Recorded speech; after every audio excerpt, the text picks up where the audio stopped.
तो नमस्कार दोस्तों, स्वागत है आप सभी का एक बार फिर से एक नई वीडियो के साथ। दोस्तों इस वीडियो में हम बात करने वाले हैं आईटी इलेक्ट्रीशियन थ्योरी के जो 2018 में पूछे गए सभी प्रश्न थे, उन सभी प्रश्नों की बात करेंगे। इससे पहले भी मैंने एक वीडियो को अपलोड किया है जो 2019 में पूछे गए प्रश्न थे। अभी तक आपने इस वीडियो को नहीं देखा है तो चैनल पर अभी जो प्लेलिस्ट में चेक करिए, वहाँ मैंने एक प्लेलिस्ट बना दी है आईटी इलेक्ट्रीशियन प्रीवियस पेपर के नाम से। आप इस वीडियो को वहां से देख सकते हैं। दोस्तों ये वीडियो थोड़ा लंबा हो सकता है क्योंकि इस वीडियो में 50 क्वेश्चन कवर करेंगे, तो इसलिए वीडियो को पूरा आप शुरू से लेकर अंत तक जरूर देखिएगा। सभी क्वेश्चन 2018 में आए हुए क्वेश्चन थे। तो चलिए ज्यादा समय मत सीधा अपने क्वेश्चन की ओर बढ़ते हैं।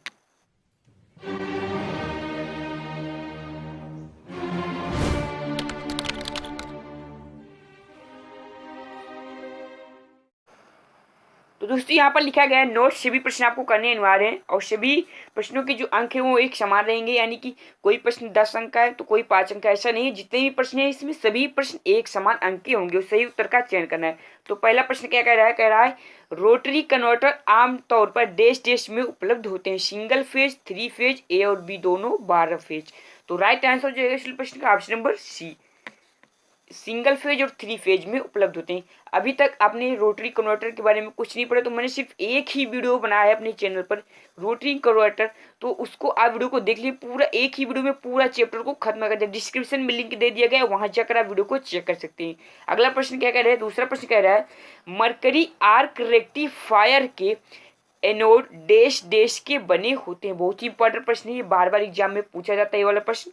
तो राइट आंसर हो जाएगा इस प्रश्न का ऑप्शन नंबर बी, ग्रेफाइड के बने होते हैं। किसके बने होते हैं दोस्तों? ग्रेफाइड के बने होते हैं। बढ़ते अपना अगला प्रश्न। तीसरा प्रश्न क्या कह रहा है दोस्तों, अभी तक आपने हमारे चैनल को सब्सक्राइब करें तो प्लीज चैनल को सब्सक्राइब करके बेल आइकन को जरूर प्रेस करें और ज्यादा से ज्यादा अपने सभी दोस्तों के पास से जरूर शेयर करें क्योंकि मुझे आप सबके सपोर्ट की बहुत ही आवश्यकता है। तो तीसरा प्रश्न क्या कह रहा है, देश देश देश को हार्ट कैथोड रेक्टिफायर के रूप में प्रयोग किया जाता है, यानी कि किसका हार्ट कैथोड रेक्टिफायर के रूप में प्रयोग किया जाता है। तो इस वाले प्रश्न का राइट आंसर हो जाएगा option number C, mercury arc rectifier को। बढ़ते हैं चौथे प्रश्न को। चौथा प्रश्न देखते हैं दोस्तों, अगर आपको अच्छे से प्रश्न को पढ़ना है तो आप वीडियो को रोक के खुद से आंसर दे सकते हैं क्योंकि हम यहाँ जल्दी में इसलिए वीडियो आंसर बता रहे हैं क्योंकि आपका समय बहुत ही बर्बाद ना हो, इसीलिए मैं प्रश्न के बाद तुरंत ही आपको आंसर बता दे रहा हूँ। चौथा प्रश्न क्या है, मशीन जो एसी को डीसी में बदलती है वह क्या कहलाती है? बहुत ही सिंपल प्रश्न है वाला आपको। तो इस वाले प्रश्न का राइट आंसर जो हो जाएगा दोस्तों वो हो जाएगा ऑप्शन नंबर ए, कन्वर्टर कहलाता है। क्या कहलाता है दोस्तों? कन्वर्टर कहलाता है।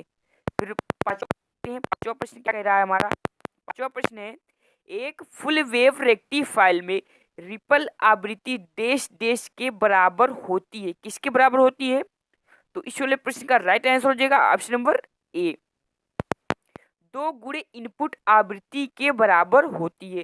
दोस्तों अगर आपने पूरा थ्योरी अच्छे से नहीं, सभी चैप्टर को नहीं पढ़े होंगे तो आप इसमें बहुत ही कम आंसर क्वेश्चन को सही कर सकते हैं क्योंकि जो प्रश्न लिए गए हैं पूरे थ्योरी से लिए गए, यानी कि सेकेंड ईयर वाले के जो एनुअल एग्जाम है वो सभी चैप्टर से लिए गए हैं। अगला प्रश्न कह रहा है, छठवां प्रश्न कह रहा है किस विधि का उपयोग एक पूर्ण तरंग रेक्टिफायर बनाने के लिए किया जाता है? तो राइट आंसर हो जाएगा इस प्रश्न का ऑप्शन नंबर सी, ब्रिज विधि और सेंटर टेप्ड विधि। सातवां प्रश्न कह रहा है रेक्टिफायर कितने प्रकार के होते हैं?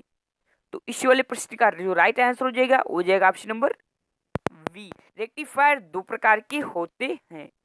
अगला प्रश्न कह रहा है आठवां, ग्राउलर में देश देश आपूर्ति होती है। तो राइट आंसर हो जाएगा इस वाले प्रश्न का एसी, ऑप्शन नंबर बी इसका राइट आंसर हो जाएगा। दोस्तों ग्राउलर क्या होता है, जैसे कि आपका कोई पंखा जल जाता है, कुछ जल जाता है, जब आप उसको बनाने के लिए ले जाते हैं मैकेनिक के पास तो वहीं पर ये एक यंत्र होता है जिसके द्वारा दोष को चेक किया जाता है। अगर कोई पंखा बिगड़ेगा, इस बार कुछ जल जाएगा, तो आप जब बनवाने के लिए जाएंगे तो आप उस मिस्त्री से कहेंगे कि हमें ग्राउलर दिखाइए, तो आपको ग्राउलर दिखाएगा। अगला प्रश्न, नौवां प्रश्न देखते हैं। नौवां प्रश्न कह रहा है संतुलित बाइंडिंग में प्रति ग्रुप कॉइल की संख्या होती है, क्या होती है? तो राइट आंसर हो जाएगा ऑप्शन नंबर ए, समान होती है। तो अगर आपको सभी प्रश्नों का राइट आंसर करना है तो आप वीडियो को रोक के आप सही आंसर दे सकते हैं। अगला 10वां प्रश्न कह रहा है रिवाइंडिंग के लिए आमतौर पर प्रयोग की जाने वाली बाइंडिंग क्या है। तो राइट आंसर हो जाएगा इस प्रश्न का option number C, secondary winding हो जाएगी। क्या हो जाएगी दोस्तों? सेकेंडरी वाइंडिंग हो जाएगी। बढ़ते 11वां प्रश्न देखते हैं। 11वां प्रश्न हमारा क्या कह रहा है? 11वां प्रश्न कह रहा है, ध्यान सुनिएगा, कि परीक्षण वोल्ट मीटर के साथ अर्थ के लिए जब कम्यूटेटर सेगमेंट्स और आर्मेचर की बॉडी को जोड़ा जाता है तो ग्राउलर को एसी आपूर्ति से जोड़ा जाता है, तब मिली वोल्ट मीटर को पढ़ना चाहिए। किसमें पढ़ना चाहिए? तो ऑप्शन नंबर ए, कोई रीडिंग नहीं, निम्न रीडिंग, अनंत, उच्च रीडिंग। तो राइट आंसर हो जाएगा इस वाले प्रश्न का ऑप्शन नंबर ए, कोई रीडिंग नहीं। 12वां प्रश्न देखते हैं अपना। 12वां प्रश्न क्या कह रहा है हमारा? 12वां प्रश्न कह रहा है डबल लेयर बाइंडिंग में कॉइल की संख्या के संदर्भ में स्लॉटों की संख्या डैश डैश होती है। तो राइट आंसर हो जाएगा ऑप्शन नंबर ए, समान होती है। दोस्तों सभी प्रश्न 2018 में आए हुए प्रश्न है, इसलिए प्रश्न को ध्यान से सुनिएगा। यही घूम घुमाकर क्वेश्चन में आपके आते रहते हैं, क्योंकि हम पिछले 6 वर्षों के पेपर, प्रीवियस वर्ष के पेपर में आपको एक एक करके वीडियो के माध्यम से बताऊंगा। तो आप अभी तक चैनल को सब्सक्राइब नहीं तो प्लीज़ चैनल को सब्सक्राइब कर लीजिए, ताकि जैसे ही कोई नेक्स्ट वीडियो को अपलोड करूँ वीडियो के नोटिफिकेशन आपके पास सबसे पहले पहुँचे और आपका कोई भी प्रीवियस का पेपर मिस ना हो पाए। 13वां प्रश्न कह रहा है पूर्ण पिच बाइंडिंग में पिच फैक्टर डैश डैश होता है। एक होता है या एक से कम होता है या एक से अधिक होता है, उपरोक्त में से कोई नहीं। तो राइट आंसर हो जाएगा इस प्रश्न का ऑप्शन नंबर ए, एक होता है। फिर 14वां प्रश्न क्या कह रहा है हमारा? कह रहा है डबल केज इंडक्शन मोटर में वाइंडिंग की संख्या होती है। तो दोस्तों जो डबल केज इंडक्शन मोटर होता है उसमें जो बाइंडिंग की संख्या होती है वो 2 होती है। कितनी दोस्तों? 2 होती है। अगला प्रश्न कह रहा है हमारा 15वां प्रश्न कह रहा है किस प्रकार के पिच का उपयोग आमतौर पर रिवाइंडिंग के दौरान अपने लाभ के कारण किया जाता है। तो राइट आंसर हो जाएगा इस प्रश्न का ऑप्शन नंबर ए, छोटी पिच का किया जाता है। किसका दोस्तों? छोटी पिच, जिसे हम शॉर्ट पिच के भी नाम से जानते हैं इंग्लिश में। फिर 16वां प्रश्न कह रहा है 3 फेज स्टेटर रिवाइंडिंग उपयोग किया जाने वाला प्रमुख स्रोत क्या है। तो राइट आंसर हो जाएगा इस प्रश्न का ऑप्शन नंबर बी, वास्केट हो जाएगा। 17वां प्रश्न देखते हैं ल्यूमिनस फ्लक्स की इकाई होती है। राइट आंसर हो जाएगा ऑप्शन नंबर सी, ल्यूमेन होती है। क्या होता है दोस्तों? ल्यूमेन। 18वां प्रश्न ज्योति तीव्रता की इकाई होती है। Option number A, candela power. इसका राइट आंसर हो जाएगा। अगला प्रश्न देखते हैं 19वां प्रश्न क्या कह रहा है शलाटे इंगल की इकाई होती है। तो राइट आंसर हो जाएगा इस प्रश्न का ऑप्शन नंबर बी, स्टेरेडियन हो जाएगा। 20वां प्रश्न क्या कह रहा है आमतौर पर प्रकाश के लिए किस लैंप का प्रयुक्त किया जाता है। तो इस वाले प्रश्न का जो राइट आंसर हो जाएगा दोस्तों वो हो जाएगा option number C, tungsten filament lamp का प्रयोग किया जाता है। 21वां प्रश्न है कार्बन फिलामेंट लैंप का उपयोग डैश डैश के लिए प्रयोग किया जाता है। तो राइट आंसर हो जाएगा इस वाले प्रश्न का दोस्तों option number B, battery charge करने के लिए प्रयोग किया जाता है। दोस्तों हर एक प्रश्न को बहुत ही ध्यान सुनिएगा, सभी प्रश्न आयोग में आए हुए प्रश्न हैं। तो अब हमारा बढ़ते हैं अपने 22वें प्रश्न की ओर। 22वां प्रश्न क्या कह रहा है किस लैंप का उपयोग सिनेमा के प्रोजेक्टरों में किया जाता है। राइट आंसर हो जाएगा ऑप्शन नंबर ए, कार्बन आर्क लैंप का प्रयोग सिनेमा प्रोजेक्टों में किया जाता है। 23वां प्रश्न कह रहा है एक मरकरी वेफर लैंप में कौन सी गैस भरी होती है। तो इस वाले भी प्रश्न का राइट आंसर जो हो जाएगा option number B, argon gas भरी होती है। 24वां प्रश्न क्या कह रहा है हमारा एक मरकरी वेफर लैंप में सहायक इलेक्ट्रोड का कार्य होता है। तो राइट आंसर हो जाएगा इस वाले प्रश्न का ऑप्शन नंबर ए, स्टार्ट करने के लिए सहायक इलेक्ट्रोड का प्रयोग किया जाता है। यानी मरकरी वेपर लैंप जो होता है उसको स्टार्ट करने के लिए इलेक्ट्रोड का जो मेन कार्य होता है वो यही होता है कि उसको स्टार्ट करे। फिर 25वां प्रश्न क्या कह रहा है हमारा, थोड़ा जूम कर ले ताकि आपको अच्छे से प्रश्न को दिखाई दे। 25वां प्रश्न हमारा कह रहा है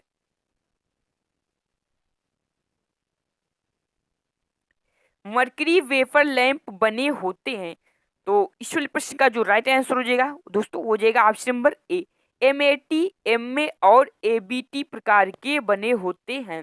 26वां प्रश्न कह रहा है उच्च दाब मरकरी वेफर लैंप का कार्यकारी ताप कितना होता है। तो इस वाले प्रश्न का राइट आंसर हो जाएगा ऑप्शन नंबर बी 680 डिग्री होता है। बहुत ही इंपॉर्टेंट प्रश्न है, नोट कर लीजिएगा, हर बार एग्जाम में पूछा जाता है ये वाला प्रश्न। 26वां प्रश्न। 27वां प्रश्न क्या कह रहा है हमारा, कह रहा है सोडियम वेफर लैंप में होती है, यानी कि सोडियम वेफर लैंप में कौन सी गैसें होती है। राइट आंसर हो जाएगा ऑप्शन नंबर ए नियोन गैस होती है। दोस्तों अगर वीडियो अच्छा लग रहा है तो वीडियो को लाइक कर दे और अपने दोस्तों को पैसे जरूर शेयर करिएगा। 28वां प्रश्न कह रहा है सोडियम वेफर में 2 इलेक्ट्रोड होते हैं वो कौन। तो राइट आंसर हो जाएगा ऑप्शन नंबर ए ऑक्साइड कोटिंग और टंगस्टन, यही 2 इलेक्ट्रोड होते हैं। फिर अब बढ़ते अपने 29वें प्रश्न के। 29वां प्रश्न क्या कह रहा है सोडियम वेपर लैंप का प्रकाश किस रंग का होता है। राइट आंसर हो जाएगा ऑप्शन नंबर सी जो सोडियम वेपर लैंप का प्रकाश होता है वो पीले कलर का होता है। आप सब जो रोड के किनारे लाइटें लगी होती है उसमें जो वो लैंप ज्यादातर जो होते हैं वो सोडियम वेपर लैंप ही होते हैं। फिर पूछ रहा है सोडियम वेपर लैंप का कार्यकारी तापमान कितना होता है।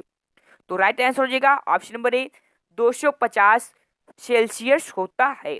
चौथा 31वां प्रश्न कह रहा है कौन सा लैंप पूरी प्रकाश देने के लिए अधिक समय लेता है। तो एकदम इजी सा प्रश्न है, इस वाले प्रश्न का भी जो राइट आंसर हो जाएगा सोडियम वेपर लैंप होता है। बढ़ते अपने अगले प्रश्न की ओर। अगला प्रश्न देखते हैं।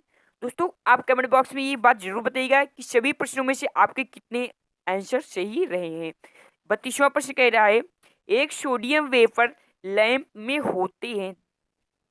तो राइट आंसर हो जाएगा इस वाले प्रश्न का ऑप्शन नंबर बी 40 से 50 ल्यूमेन वाट के बने होते हैं सोडियम वेफर लैंप। 33वां प्रश्न है सोडियम वेपर लैंप में कितना आयनीकरण विभव होता है। राइट आंसर हो जाएगा इस वाले प्रश्न का ऑप्शन नंबर ए 5.12 वोल्ट होता है। अगला प्रश्न है 34वां प्रश्न है फ्लोरोसेंट ट्यूब में होता है। फ्लोरोसेंट ट्यूब में कौन क्या होता है, मरकरी वेपर होता है या नियोन होता है या मरकरी और आर्गन होता है या हीलियम और मरकरी होती है। तो इस वाले प्रश्न का राइट आंसर हो जाएगा ऑप्शन नंबर सी मरकरी और आर्गन होती हैं। 35वां प्रश्न है हमारा एक फ्लोरोसेंट ट्यूब में चोक का मुख्य कार्य है। तो दोस्तों जो फ्लोरोसेंट ट्यूब होते हैं जो चोक का जो मुख्य कार्य होता है वह यह होता है कि उच्च वोल्टेज को उत्प्रेरित करना और धारा को सीमित करना। फ्लोरोसेंट में उपस्थित चोक का यही मेन कार्य होता है। काफी सारे क्वेश्चन यहाँ आपको लैंप फ्लोरोसेंट ट्यूब मार्गन आर्गन लैंप से देखने को मिल, जिस तरह आपसे मोटर के क्वेश्चन ज्यादा मिलते हैं इसलिए वैसे ही यहाँ से भी आपको बहुत सारे क्वेश्चन देखने को मिल रहे हैं। तो इसलिए इस वाले चैप्टर की बहुत ही अच्छे से आपको प्रिपरेशन कर लेनी है। तो 36वां प्रश्न कह रहा है चलती हुई अवस्था में स्टार्टर के आर पार वोल्टेज होता है। राइट आंसर हो जाएगा इस वाले प्रश्न का ऑप्शन नंबर ए 110 वोल्ट होता है। 37वां प्रश्न कह रहा है फ्लोरोसेंट ट्यूब में प्रकाश दक्षता कितनी होती है। राइट आंसर हो जाएगा ऑप्शन नंबर ए 40 ल्यूमेन वाट होती है। 38वां प्रश्न है हमारा डैश डैश प्रत्यक्ष प्रकाश देता है जब इसके फिलामेंट को गर्म किया जाता है। तो राइट आंसर हो जाएगा इस वाले प्रश्न का ऑप्शन नंबर ए इकैंडेसेंट लैंप। 39वां प्रश्न है हमारा 40 वाट ट्यूब का व्यास कितना होता है। तो इस वाले प्रश्न का राइट आंसर हो जाएगा ऑप्शन नंबर डी 38 मिलीमीटर होता है। 40वां प्रश्न कह रहा है एक ट्यूब स्टार्टर में भरी जाने वाली गैस होती है? तो राइट आंसर हो जाएगा हीलियम गैस भरी होती है। बढ़ते अपने 41वें प्रश्न की ओर। अगला 41वां प्रश्न हमारा क्या कह रहा है? कह रहा है ट्यूब परिपथ में कंडेंसर का उपयोग देश देश के लिए किया जाता है। राइट आंसर हो जाएगा ऑप्शन नंबर ए, पावर फैक्टर सुधारने के लिए प्रयोग किया जाते हैं कंडेंसर को। 42वां प्रश्न है परावर्तक का भीतरी कलर होता है। तो राइट आंसर हो जाएगा ऑप्शन नंबर बी, सफेद होता है। क्या होता है दोस्तों? सफेद होता है। बढ़ते अपने अगले प्रश्न को। 43वां प्रश्न हमारा कह रहा है एक पावर हाउस में रोशनी लगभग डेश डेश होनी चाहिए। कितनी रोशनी होनी चाहिए? एक पावर हाउस जो होता है उसमें कितने ल्यूमेन मीटर स्क्वायर रोशनी होनी चाहिए?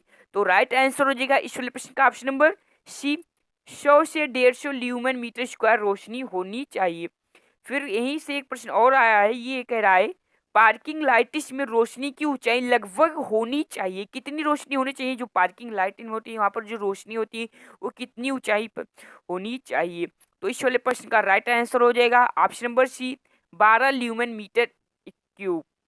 फिर 45वां प्रश्न कह रहा है जब एक रोटेटिंग मशीन को एक गैस डिस्चार्ज लैंप के अधीन किया जाता है तो यह स्थिर प्रतीत होती है या रिवर्स दिशा में चलती हुई लगती है, इसका क्या कारण हो सकता है?